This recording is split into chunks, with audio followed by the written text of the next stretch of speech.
This is part three where I'm responding live to comments. I want to say at the outset here that there have been some weird things happening with YouTube where sometimes I'm not seeing comments.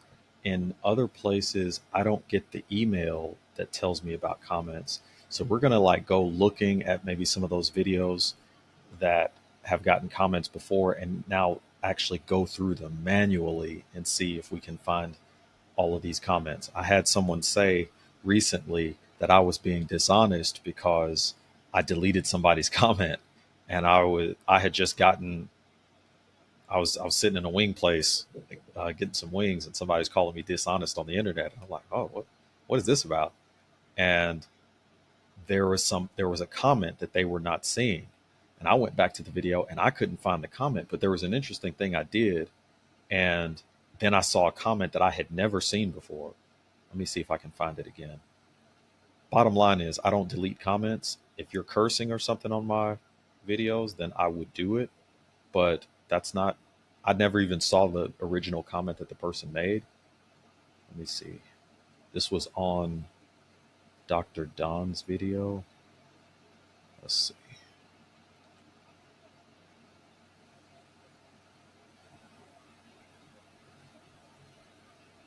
Yeah, so it was on here. And what happened was, so John Hammond 6423. If you're watching, you said here, it's sad that religion can guide an otherwise intelligent man into believing this nonsense. And so I say, thanks for the comment.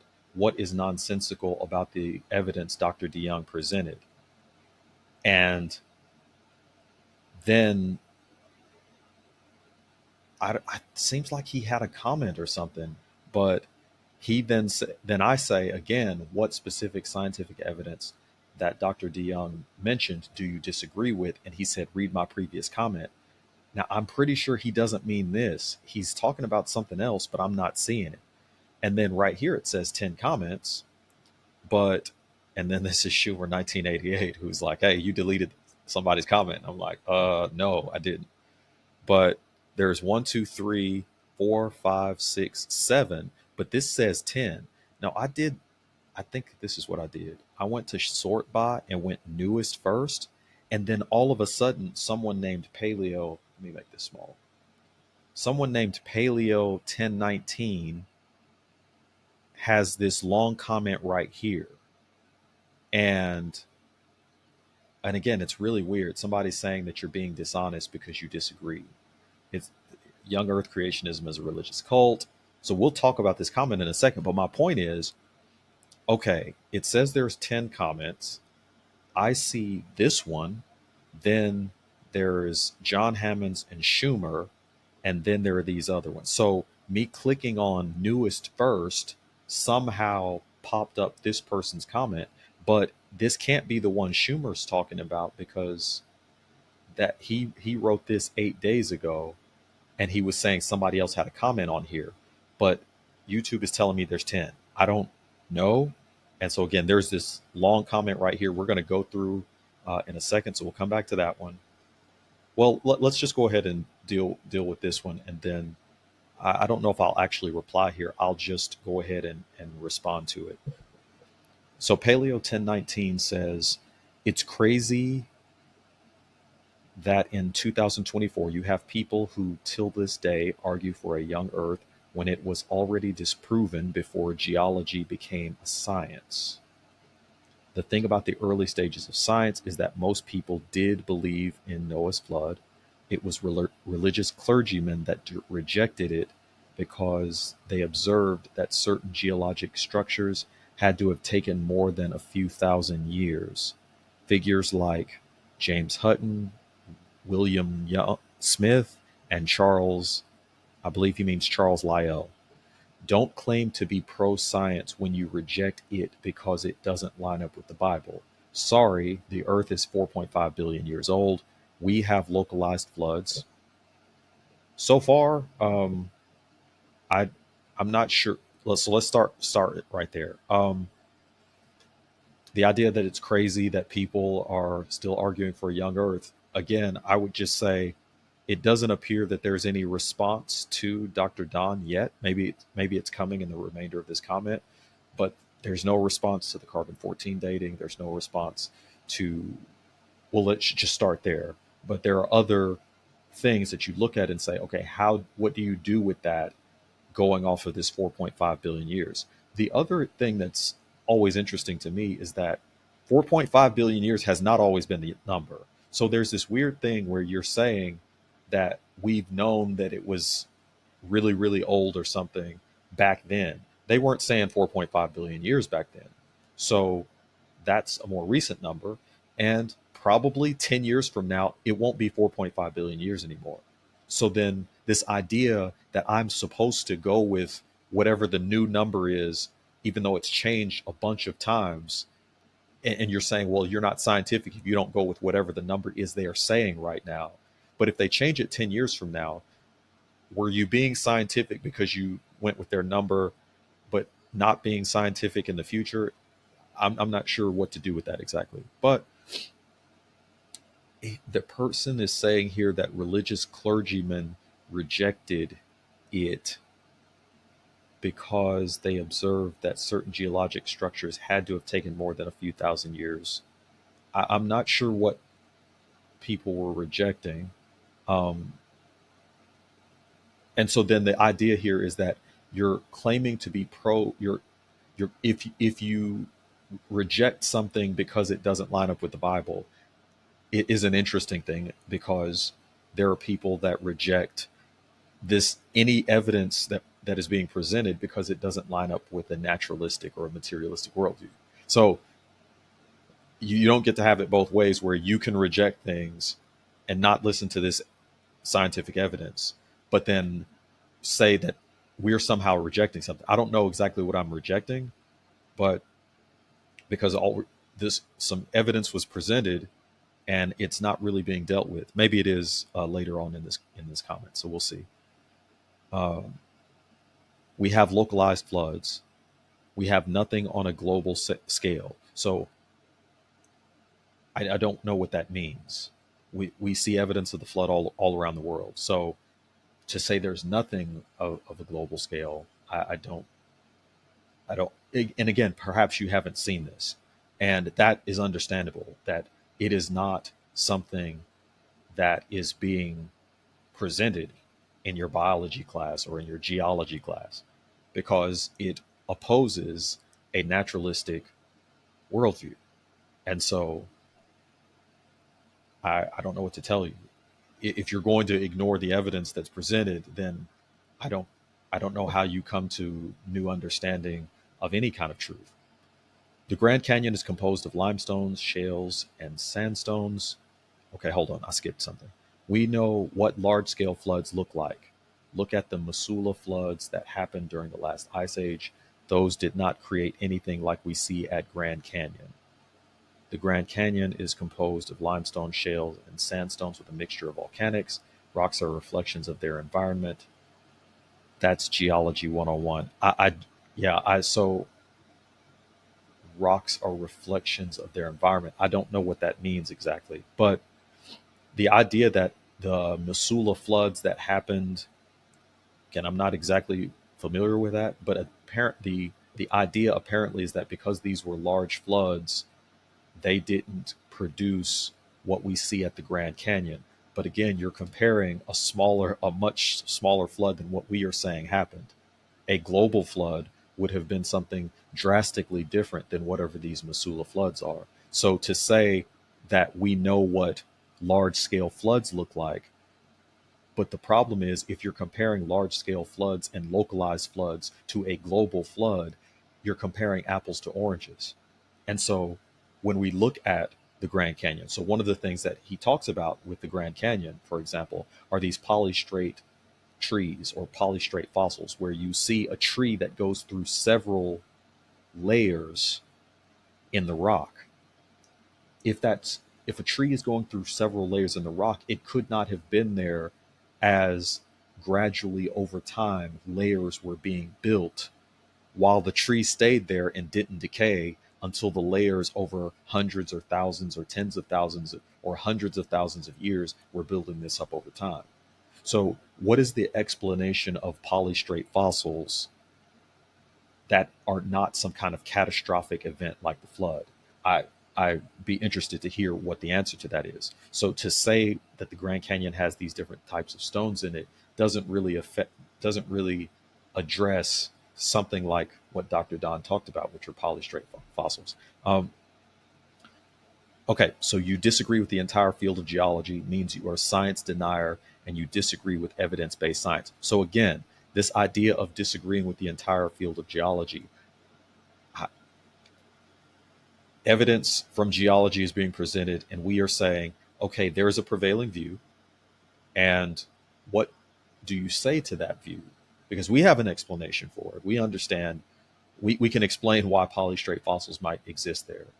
For those who say that dinosaurs are lived at a time other than humans, but then there's all of this evidence that dinosaur bones are being broken open and there are blood vessels inside, and there is tissue that has a springiness to it. Now, this is shocking if you have that worldview, but it's not shocking for us. And so, what we're saying is, okay, what do you do when you break open a dinosaur bone and there is tissue inside? But you've been told that dinosaur bones are supposedly hundreds of thousands, if not millions of years old. If they are millions of years old, the evidence would say there is nothing, there's no tissue inside the bone, there's nothing soft inside there. It's all dried up. But that's not what we've seen recently as dinosaur bones are being broken open. So what do you do with that evidence? And so this is the question, these are the questions that we're asking. And so this is not a disagreement with evidence-based science. What you're saying is my conclusion is not something that you like or agree with. And so because the conclusion isn't something you like, then you must disagree with evidence-based science. But we're saying, hey, here's some evidence. What we have a hypothesis about how this happened. And you have a hypothesis about how this happened. Now we can explain why polystrate fossils exist and why there would be tissue inside of a dinosaur bone, because we're not saying the same kinds of dates that you're saying. So calling me a science denier and telling me I disagree with evidence-based science, it's ad hominem. You're just attacking me. And okay, but I'm just asking you to deal with the science that was presented. Most Christians are not young earthers. I don't know how you would pretend to know something like that. You could be correct, but it doesn't sound like you're a Christian. So, and maybe you are, but it doesn't sound like you are a believer. So the idea that you're talking about whether you're how many people are young earthers, it really wouldn't matter if most people aren't. Because if you look at any time in history, there are plenty of people who might not believe something that could be true. So appealing to the majority or to the masses isn't really a logical argument there. Okay. Most accept evolution and the earth being billions of years old. This is not a debate anymore. Okay. So, like, again, that is your opinion that most people don't accept evolution, or most people do accept evolution. I think you're saying that most Christians accept evolution. And so I'm not sure how that would make it true or not. Right. So I'm again, I have a PhD in mechanical engineering. So I don't just accept something because a lot of people believe it. I actually want to look at the evidence for myself. And so if there are a lot of people that believe evolution and the earth is billions of years old, that's their right to believe that. But to say it's not a debate anymore, why not? Why can't you debate this? Why would you not want to look at the evidence and just, hey, point it out? But often people don't want there to be a debate.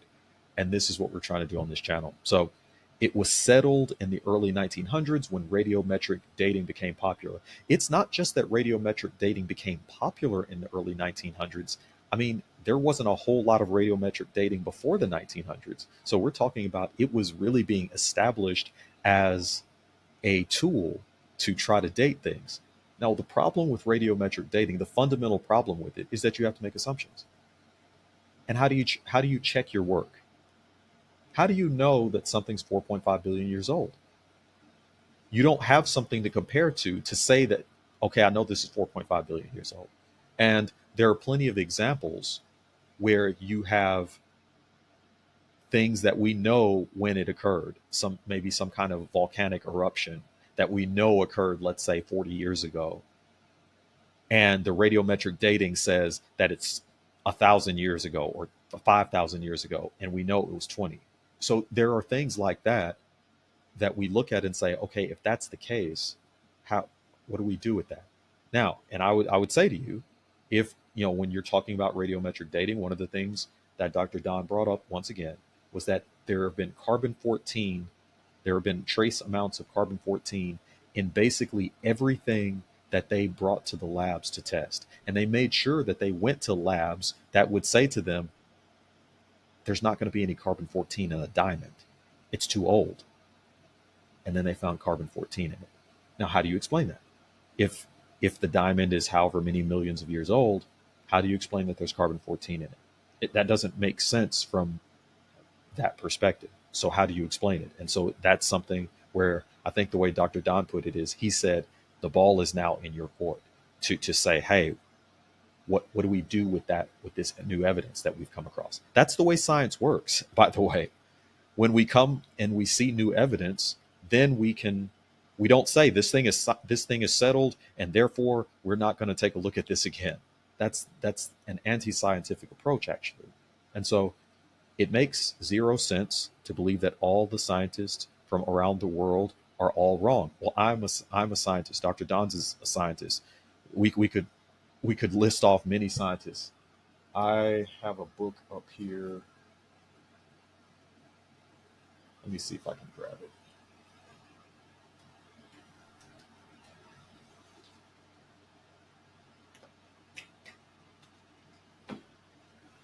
This is all in real time. So I have a book right here. It's called In 6 Days, Why 50 Scientists Choose to Believe in Creation. It's just one book among many. You can find plenty of people who believe in a 6-day literal creation event that brought about the universe. And so this idea that all the scientists are wrong, there's no belief that all the scientists believe in. That doesn't mean that we reject things like gravity that are constantly proven. But you're not proving the Earth is 4.5 billion years. It's not provable. You have to assume it. And that's okay. But to say that it's like some kind of established fact, it's not testable. So if you have an understanding of science, then you know that. And so what we have to do is try to see what the evidence says, and what your assumptions are that you bring to the evidence will determine whether you say it's 4.5 billion years or thousands of years, like Dr. Don and like I would say. Okay. So to believe all the scientists in the world, we just pointed out there are plenty of scientists that actually agree with what we're saying all around the world, by the way. And then because you think your interpretation of the Bible is right, again, we can get into Bible interpretation, but we're just really saying, hey, that hypothesis that we have offered, which lines up with the Bible accounts, it also has a lot of evidence behind it. Young Earth creationism is a religious cult, and it is not necessary in Christianity. Stop pushing nonsense. It doesn't help Christians. It hurts them. So that's interesting. What is hurting Christians about it? It doesn't. The idea that I need to not say what I believe is right and that it's hurting somebody, I would be happy to. What is it that who is it that I'm hurting if I'm showing what I believe to be the truth, what the scripture says in Genesis 1 and 2? Who am I hurting by saying that? I'm not sure exactly. And so you and this person misrepresent science. Again, we are actual men of science with graduate degrees in science. And so perhaps you are as well.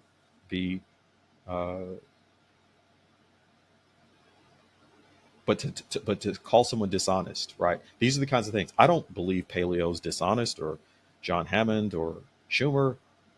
I don't assume you're dishonest because you disagree with me. That's what it's unclear to me. The idea that what I assume you think that I'm lying about this. And I'm saying, hey, here's the evidence. What do you do with it?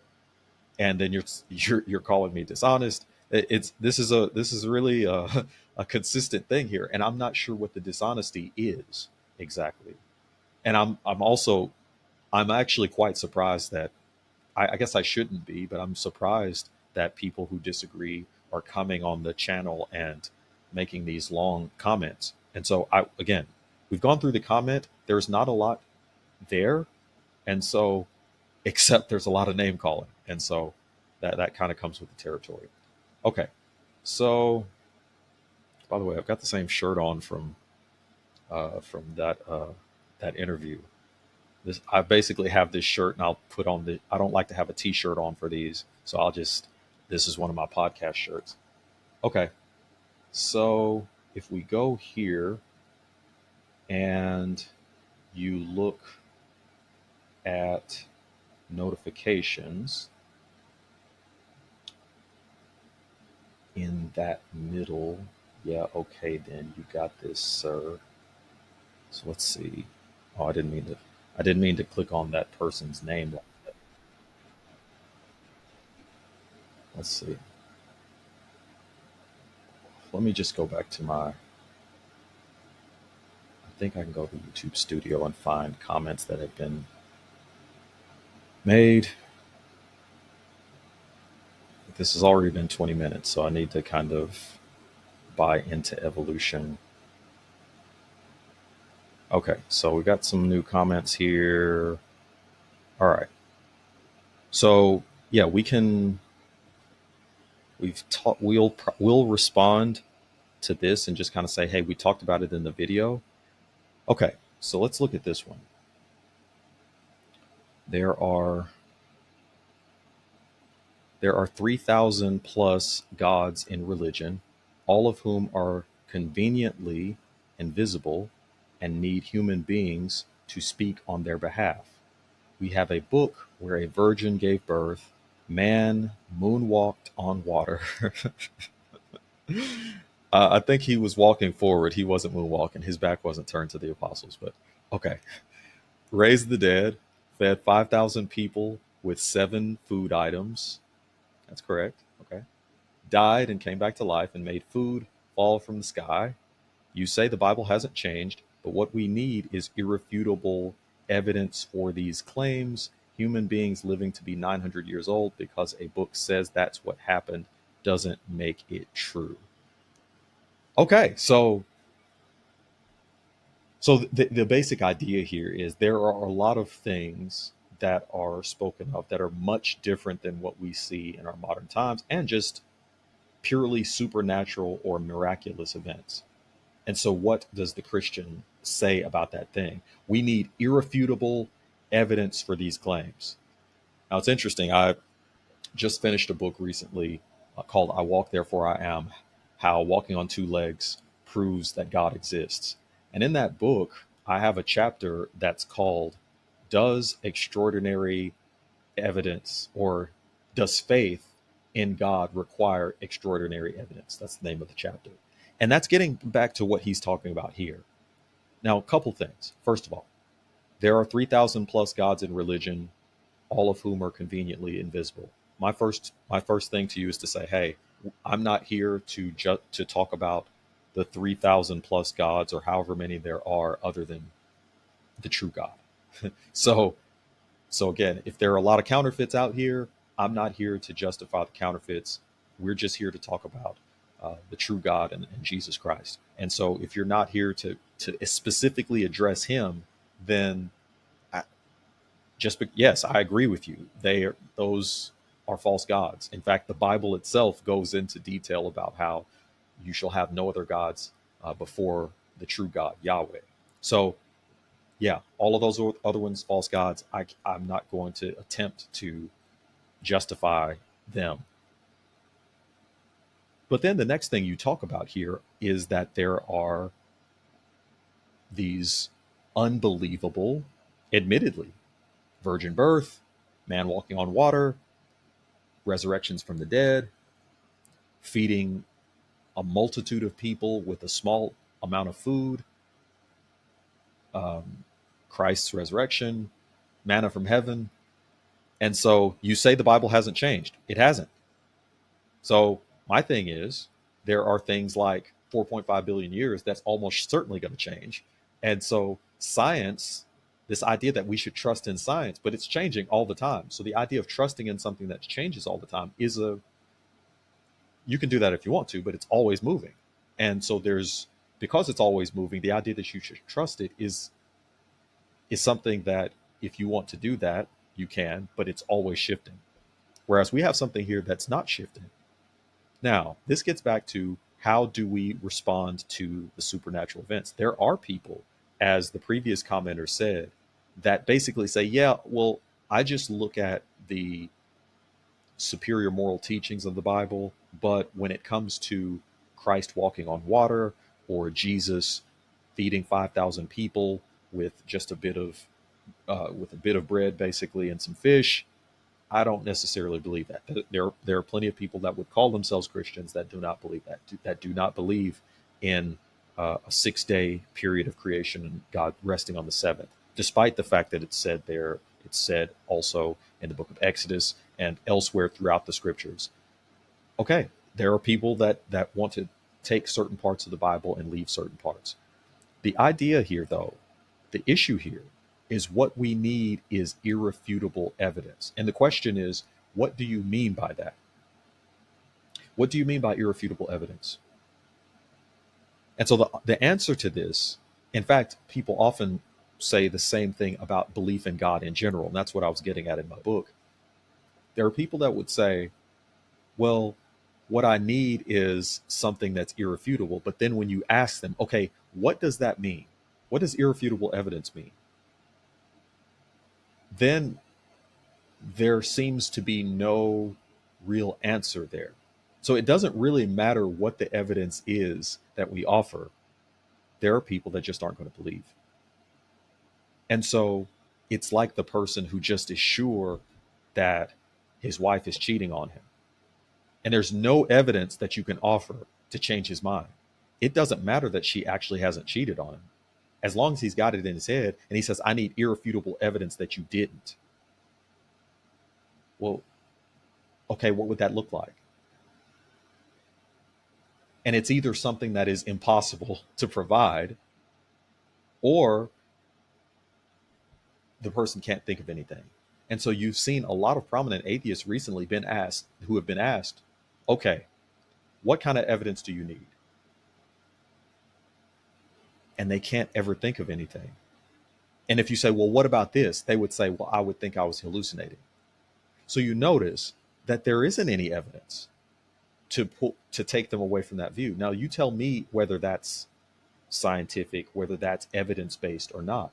If there is no evidence that would change your mind, then are you really being evidence-based, or have you already figured out what your belief system is going to be?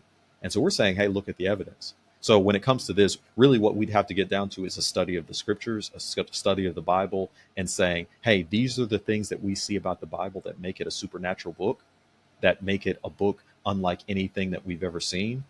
And so because there's so much in it, we could look at historical evidences. We could look at, again, I'm not necessarily saying that you need irrefutable evidence, as this person has said. What I'm saying is there's enough evidence, and then that is where faith does come in. Your wife hopefully has given you enough evidence of her faithfulness. And then where you go from there is faith. Because you can't have irrefutable evidence all of the time to know that your wife is being faithful. There comes a point at which you have to say, I've seen enough. And that's what this is for me, certainly. That I've looked at this book and I study this book every day. And because of that, I've seen enough that when there are places where Jesus is walking on water, I've seen enough other things. I've seen enough times where people who were opposed to the Bible said, hey, that historical thing that the Bible talks about, we don't see anything like that in history. And then it turns up in archaeology. Or someone says, hey, that person that's described there, we've never heard of anything like that historically. Then we find some rock that has the person's name on it. And so these kinds of things happen over and over and over again with this book, where people speak out of turn, and then it turns out that the Bible is right all along. So we'll be able to go back and take a look at and answer that. But that's basically how I would answer that one. Here's one under how old is the earth. This was one of the clips I did earlier. Instead of looking to science, which is not anti-Christian, by the way, looking to an extremely specific interpretation of the Bible is not very sound. The Bible isn't meant to be taken literally anyway. All sound logic and reasoning points us toward a multiple billion-year-old Earth without any of the difficulties that come with accepting a 6,000-year-old Earth. This is also despite the fact that evolution has been proven beyond all reasonable doubt, and 6,000 years is no time to evolve. Best of luck. I wish you well. So this is really interesting. So here's a person that comes on. He's probably Christian. He sounds sounds like he's a believer, and what he's essentially saying is looking at an extremely specific interpretation of the Bible is not sound. And the idea here is that, and then again, the next thing is the Bible is not meant to be taken literally anyway. Well, that's a very specific interpretation. When you tell me that the Bible is not meant to be taken literally, that's a really specific thing to say about the scriptures. And so then the idea is, well, all sound logic and reasoning points us to a multiple billion-year-old Earth. And so, again, what happens when people are saying these things is that they are not including their assumptions. So the idea that it's just simply logic and reasoning. And so apparently Dr. Don's there's no logic or reasoning there. For me, I must not be a logical person. I must not be able to reason. I don't think people mean to be insulting, but when you say, well, if you just had logic and reason, you would see this. The problem is when you say the Bible isn't meant to be taken literally, that is a specific way of viewing it, but somehow that's sound. Well, how is it sound to say the Bible isn't meant to be taken literally, but if I take it literally, in a place where it's a narrative. Moses is not writing this in a way that's meant to be said, oh, this isn't actually history. He was writing this for the children of Israel. He's writing to them about how the world came to be. And so apparently we're supposed to somehow not take that literally. It's not poetry. Genesis 1 and 2 are not poetry. We see poetry in, for example, there's poetic language in the book of Psalms, or you look at Song of Solomon. You look at the wisdom literature and you see poetry there. You see David writing stuff that's poetic. That's not what Genesis 1 and 2 are. That's not poetry. It's written as narrative. These are accounts. And so to say, it's a really interesting thing to say that a specific interpretation of the Bible is not sound, but then say that the Bible isn't meant to be taken literally. And so part of what I want to do in the podcast is point to the fact that we bring our faith or our assumptions into the evidence. And so if you come to the evidence and you say, well, multiple billion years old, then now how you view scripture changes that. And I would like to suggest for Andrew Stenzel 2279 that the thing to do in this case would be to actually have your understanding of scripture be foundational, and then use your understanding of scripture to then take a look at the evidence. Now you say, well, that's not scientific, but that's the thing. Science was built by believers who believed in the scriptures. And then they went out and said, hey, let's look out at this world that God has made and let's learn more about it. And again, there are still scientists that believe the same thing. So again, as we've said before, in 6 days, this is 50 scientists and people that do real science out here that say, hey, I've looked at the evidence, and it's not a matter of logic and reasoning. What it's a matter of are the assumptions you bring to this. And so this gets into this idea that the person said earlier, that there's something dangerous about an extremely specific interpretation.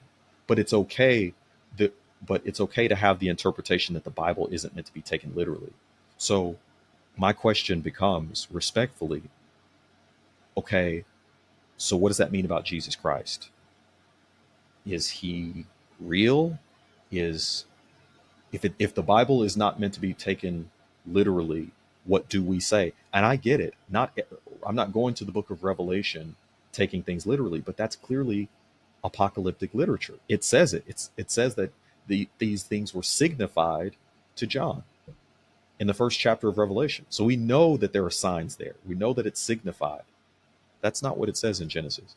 So the idea is that, well, you can have the multiple billion-year-old Earth without any of the difficulties that come with accepting a 6,000-year-old Earth.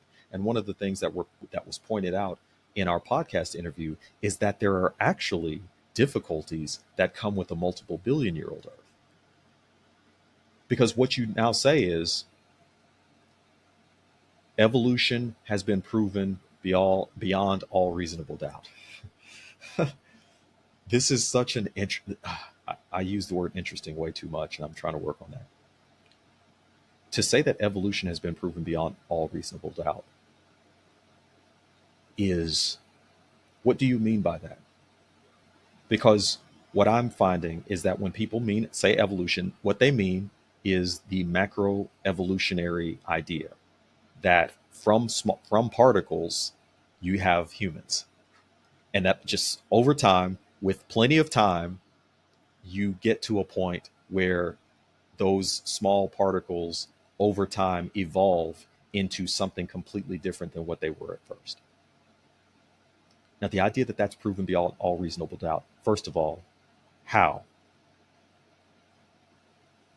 How has evolution been proven beyond all reasonable doubt? Now, if you're talking about microevolution, if you're talking about small changes in species, it's observable. By definition, macroevolution isn't observable. So when you say it has been proven beyond all reasonable doubt, what do you mean it's been proven? It's not observable. By definition, it isn't observed. You can't observe it. And we continually say, okay, show me the cat giving birth to something that's not a cat. Show me the ear of corn, the piece of corn that grows into something other than corn, the apple seed that grows into something other than an apple tree. Show it to me. But by definition, you cannot show it, because all you can show are small changes. And the thing that grows from that seed or from that previous organism is the same kind of thing. It might have a little bit different hair texture. It might have some scales instead of fins or whatever. It might have some things that are different, but it's still a fish. It's still a cat. It's still an ear of corn. So to say it's been proven beyond all reasonable doubt when you cannot, it is an unobservable phenomenon. And what we're saying is, not only is it not observable, it just has, where's the evidence that it's ever happened? We never see it happen. So when we're talking about science, we're talking about things that are observable, right? But you say it has been proven beyond all reasonable doubt. And it's always interesting to me when people say this. Okay, where's the proof beyond all reasonable doubt? And so I'll go to this really quickly because I've been thinking about this a lot recently. When you talk about evolution specifically, what do you mean? Do you mean with the neo-Darwinian idea of there are these mutations and over billions of years you can have big changes happen? If that's what you mean, there are increasingly more and more scientists that are realizing that's not going to work. Not only is it not proven, I think you can prove the opposite. Mutations are overwhelmingly harmful to an organism. They delete genetic information, but you need mutations to actually be helpful and to increase genetic information. But if you have, and what are mutations ultimately? They are errors in copying of the DNA. How do errors result in more information? How do errors result in increased genetic information that produce favorable outcomes? It's just not what happens.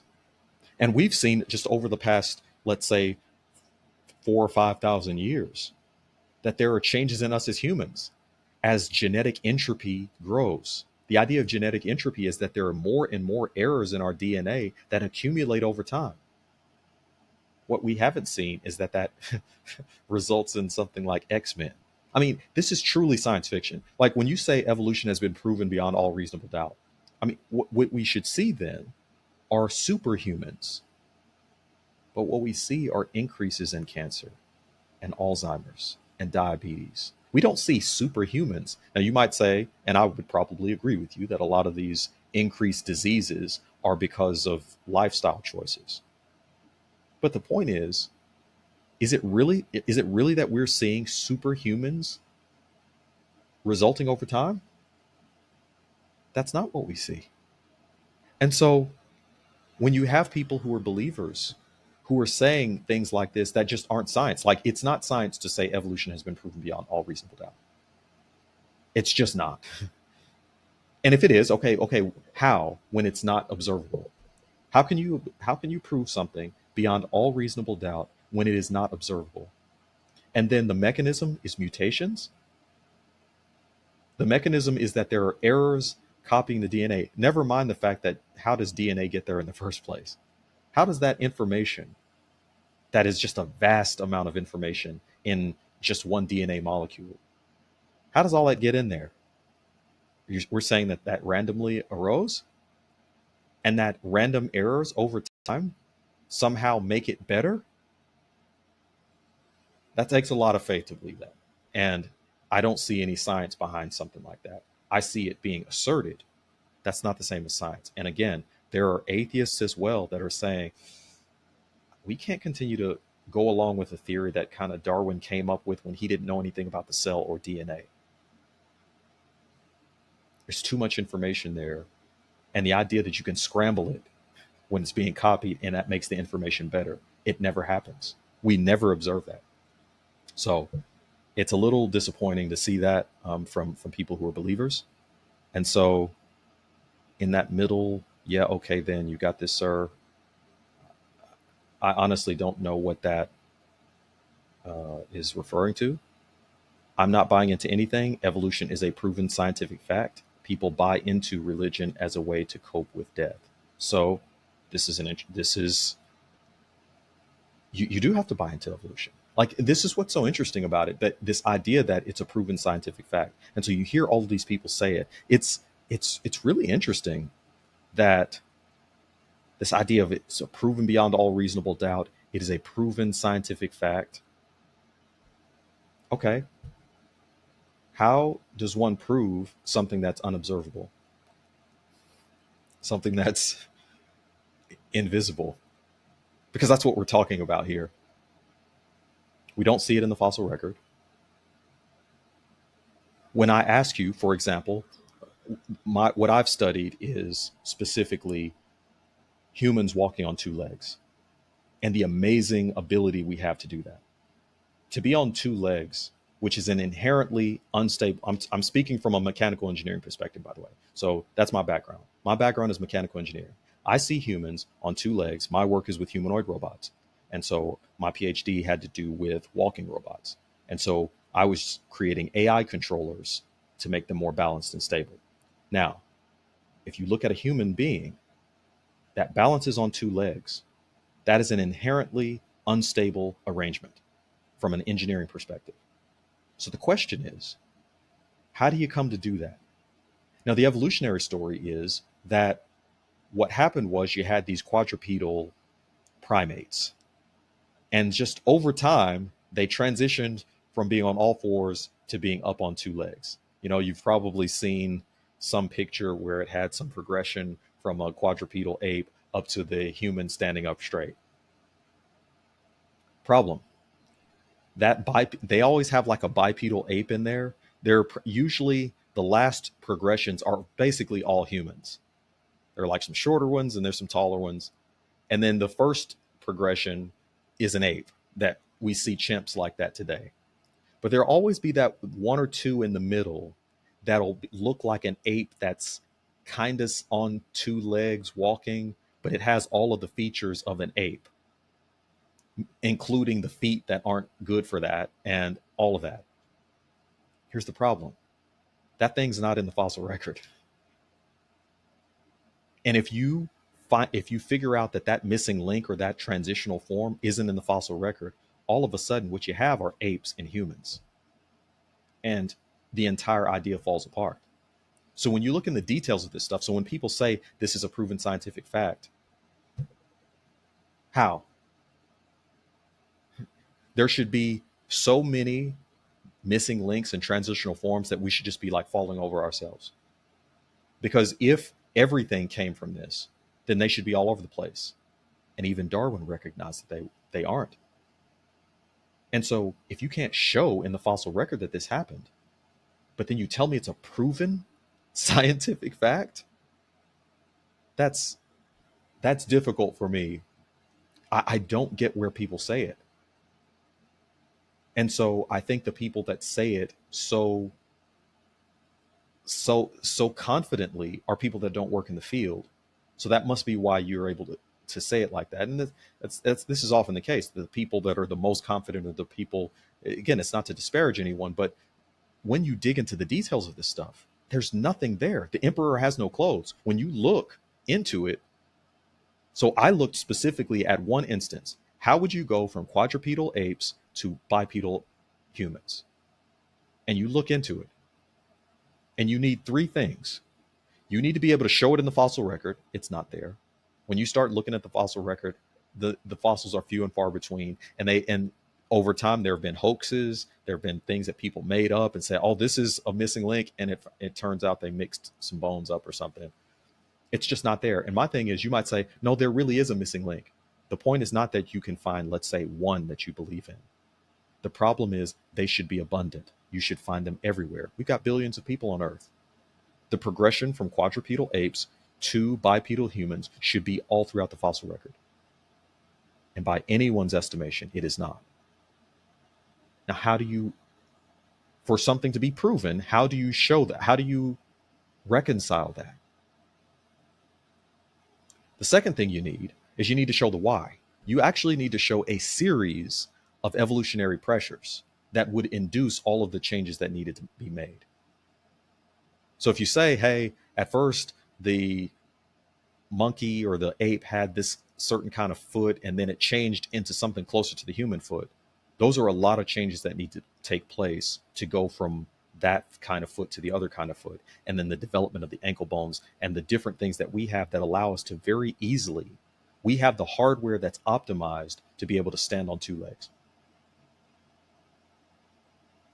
Then we've got the nervous system to be able to control the hardware. And that's my background in mechanical engineering, not just the hardware, but the software too. And what I know from my work with robots is that when you're changing the hardware, then you make changes to the software. And when you change the software, you can do these things with the hardware to make it better. That's what we're talking about here. Is you would have had to have co-evolution of the structural part of going from an ape to a human, and you would have had to have the simultaneous evolution of the nervous system to be able to control things properly. You had to have both happening at the same time. Now, what are the pressures? Show me a series of evolutionary pressures that would have caused that to happen. No one even attempts to do it. And there are plenty of reasons for that, but the biggest reason is you could come up with some mythical series of evolutionary pressures, and it's not testable. One of the things that Richard Dawkins said was that the reason why humans developed bipedalism is that it was fashionable. And I think a lot of people just kind of laugh at that and go, what? Of course it's not testable. And here's the thing, that's a hypothesis. And basically what happens is, what people are doing is they look after the fact, well, we have this ability to walk on two legs. And then what these people try to do is they try to look at the four-legged creature and think about how what might have been advantageous to it. But again, you need a series of pressures. You can't just tell me that there's this one thing, because that one thing would help to maybe potentially change one aspect to it. But we're talking about hundreds, if not thousands, of different changes that would have needed to occur to get from a quadrupedal primate to a bipedal human. How? So if we say the what is not in the fossil record, the why is not in the fossil record, I just said how, but that's the third thing. The how is the mutations part with natural selection, and that's we talked about the idea of mutations. We already talked about the how. The mechanism just makes no sense scientifically. You tell me how you have the information for a quadrupedal primate, and it's somehow by being corrupted with errors. That's what mutations are. The corruption of errors produces better code over time. I write code. That's not how it works. Having code be corrupted, if I have an extra period or an extra comma, or I have something in the wrong place, I didn't put my comment in the right spot, nothing works. And so evolution is a proven scientific fact. It's just not, it's certainly not proven, but there are so many problems with it. There are so many difficulties that come with believing in evolution, specifically for believers. And so you don't have to. And one of the things I'm working towards, I think other people are as well, is to get to the place where we not just point this out, but we get to the place where people talk about evolution the way you all are talking about young earth creationism right now. And that people talk about young earth creationism the way you're talking about evolution. Now, here's the thing. I don't want anybody in the future to say something like, let me find it. Well, this has been proved, young earth creationism has been proven beyond all reasonable doubt.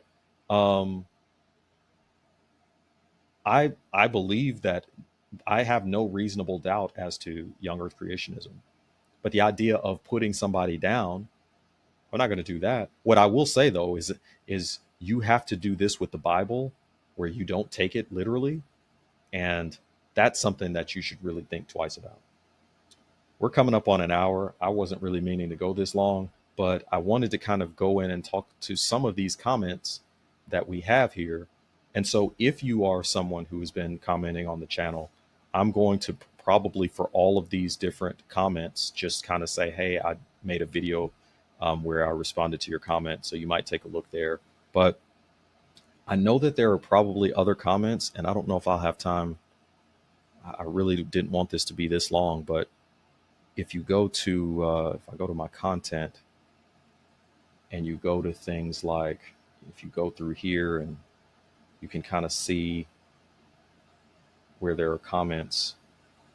I think we looked at that one, and with Dr. Bo here, it says that there aren't any comments that I haven't responded to. So that'll be it for that. So I think I've gotten to all the comments that I haven't responded to.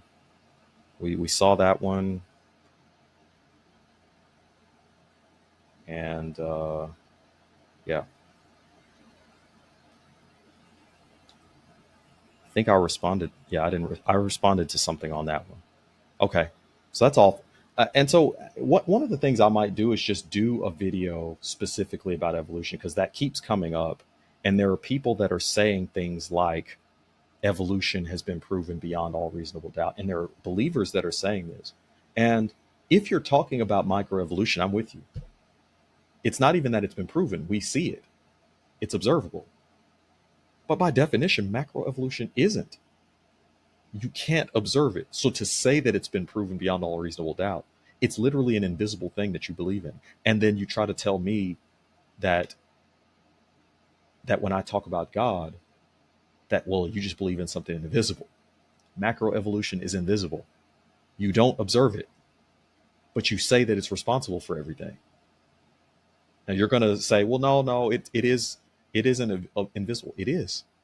You cannot observe it by definition, but you tell me it's what's happened. and you tell me that it's produced the design that we see in the world. And that's my background, engineering design. Whether that's design, whether for my undergraduate degrees in mechanical engineering and math, that kind of stuff, I was working, a lot of our coursework was in engineering design. And then a lot of my research later has been a lot of coding. So whether you're talking about it from a hardware perspective or a software perspective, as an engineer, you don't come up with great designs randomly. And so what happens is you have a bunch of these biology professors that are telling you that you can come up with it that way. I'm telling you, those people don't design anything. So when they tell you that this thing is proven beyond all reasonable doubt, that the design that you see in nature came about through macroevolution, which is unobservable, which is invisible, you tell me how that's beyond reasonable doubt. I'm going to leave it there. I need to get off of here and go to bed. We're almost at an hour. So please comment on the next videos. We're gonna have more people on here like Dr. DeYoung, I'm telling you. And so please keep commenting. And I'm not deleting any. These are the ones I found tonight. If there are more, we'll try to track them down later. But so far, I do need to. I'll probably just point all of these people to this video, and we'll leave it at that for tonight. But please, if you are a believer, you don't have to believe in evolution. And if you're not a believer, go look up like actual nitty gritty papers regarding evolution, because when you dig into it, you find that the people on the cutting edge of this stuff, they know that it has really serious problems. And so anybody maybe your biology teacher told you that there's no reasonable doubt. That's just not, that's not what if we're going to talk about really what the science says. And my thing would be, think about those three things: what, why, and how. And if you can't answer those three questions, which I haven't seen anything that reasonably does, then you have to think twice about evolution. What? Do we really see an abundance of transitional forms in the fossil record? It's not enough to say, well, there are these transitional forms. No, it needs to be in abundance, because everything came about from this, according to you. And if you don't see an abundance, why not? And we don't. And we can just talk about, let's say, quadrupedal apes going to humans. There's not an abundance of transitional forms. Anybody looking at it, there's no abundance. Then why? Why should something like that happen? And you don't get to just kind of have some revisionist history thing where you can look now at how we have these advantages of being bipedal. You need to be able to look from the quadruped's perspective and understand, why would it have gone through the dangerous and difficult process of trying to stand and walk on two legs? It would have made it less capable for its environment, which would have made it more likely to die. But according to the evolutionary story, that just happened repeatedly through generations of quadrupeds until finally they got good enough to be on two legs. And they somehow co-developed, co-evolved the hardware and the software to do that. That's what you're telling us. That's not proven beyond all reasonable doubt. It's not proven at all. And then the third thing, mutations with natural selection.